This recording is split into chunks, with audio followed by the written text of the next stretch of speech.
Cerita diawali dari cerita nenek Hanyo menceritakan kepada cucunya Yeonji bahwa ada sesosok penunggu hutan bernama Benjule yang mampu mengabulkan permintaan wanita-wanita lemah dengan membawa selembar kertas seraya berdoa dan mengorbankan apa saja demi keinginan mereka. Scene berpindah, obrolan pagi di ruang makan antara Paman Chang dan Minho. Paman mengingatkan bahwa hari ini pertama kali Minho kerja di sekolah. Minho juga memperkenalkan bahwa dia saat ini memiliki seorang pengawal dan meminta Paman Chang untuk mempersiapkan kamar untuk pengawalnya. Paman Chang terkejut. Disinilah pertemuan Paman Chang dan Fan setelah sekian lama. Di sini terlihat Fan bersikap ketus. Sebagai bos, Minho lah yang menyetir mobil. Di perjalanan Minho bertanya, bagaimana cara Fan berburu iblis dan lain-lain.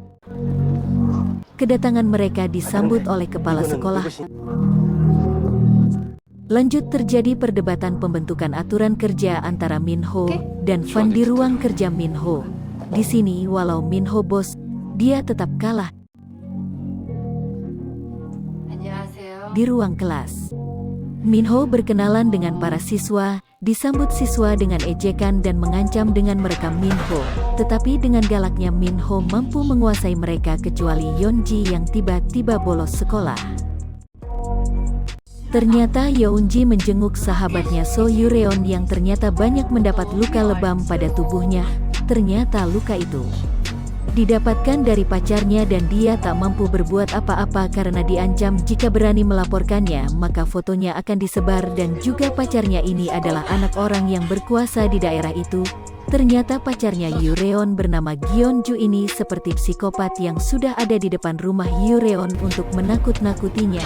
Akhirnya Yeonji diusir oleh Yureon. Di ruangannya Minho, Yeonji datang meminta tolong agar Minho bisa mengatasi masalah temannya Yureon. Namun Minho menolaknya, akibat Yeonji yang tapi karena Minho masih kesal karena Yeonji bolos saat sekolah jadi dia mengabaikan permintaan Yeonji. Scene berpindah di mana Paman Chang mendatangi restoran Nenek Hanyo. Paman Chang menanyakan tentang Fan kepada Nenek Hanyo, bahwa Fan sebaiknya menjauhi Minho karena ia telah menjaganya sampai sekarang. Ia tidak ingin Fan mencelakai Minho seperti di masa lalu. Kemudian flashback di mana Paman Chang ditolong oleh Fan dan diperingatkan Fan. Scene berpindah antara Paman Chang dan Fan.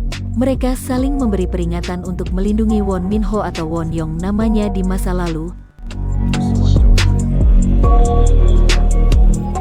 Kemudian terlihat So Yureon yang berjalan mendaki bukit untuk melakukan ritual persembahan kepada roh Benjule untuk membalaskan dendamnya.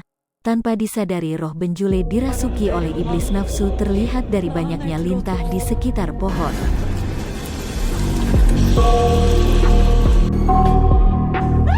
Berpindah ke Minho yang sedang latihan tiba-tiba dikejutkan oleh kedatangan Joshua, dan akhirnya Joshua dikenalkan Paman Chang kepada Minho. Mereka mabuk bersama. Setelah Minho mabuk berat dengan memanggil nama Fan, tiba-tiba datanglah Fan. Di sini pertama kalinya Joshua bertemu dengan Fan.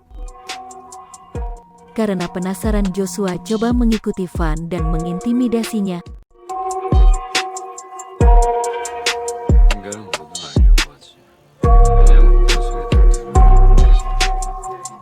Keesokan harinya Minho melihat bahwa Joshua adalah seorang pendeta sesuai yang mereka bicarakan tadi malam.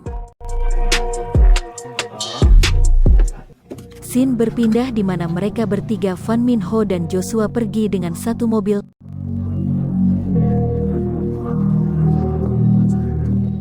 Tiba-tiba di tengah jalan Fan merasakan firasat buruk sehingga memutuskan pergi mencari tempat asal penyebabnya.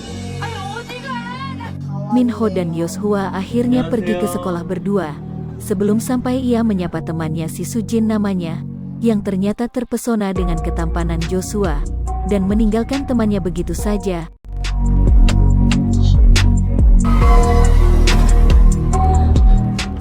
Hampir saja menabrak Yeonji yang sangat ketakutan.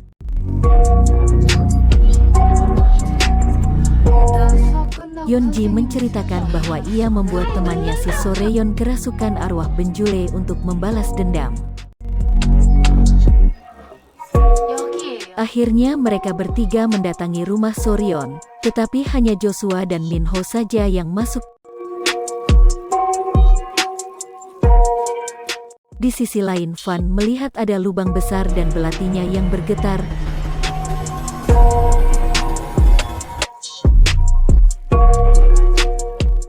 Setelah bertemu ibunya San Ryeon, mereka berdua masuk ke kamarnya.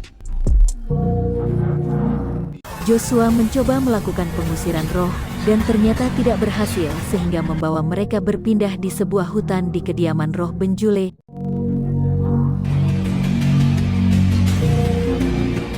Scene berpindah ke kondisi Fan yang tidak menyadari kehadiran Guntang. Episode 3 pun berakhir.